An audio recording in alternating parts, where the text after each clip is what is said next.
आणि तेही पर्व पाहिजे. पर्व म्हणजे चांगलं ज्ञान, कारण ज्याच्यानं आपला उद्धार होईल. कारण एखाद्याला महात्मा जरी तुमच्याकडे आले, साधू महात्मा, आपल्या संसाराच्या गोष्टी त्याला विचारू नका.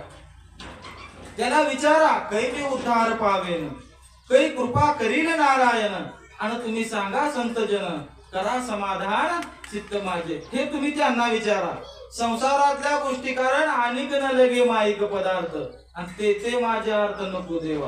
कारण कसा ही माईक पदार्थ त्याच्यामधून त्यांचं मन अलिप्त झालेलं असतं. कारण हा निर्विकार परमात्मा त्यांनी प्राप्त केलेला असतो महाराज. कारण हा जो परमात्मा आहे अनंत आहे, अविनाशी आहे, आणि ह्या नाशवंत गोष्टीमध्ये त्यांचं मन लागत नाही, कारण त्या अविनाशी परमात्म्याची प्राप्ती त्यांनी केलेली आहे.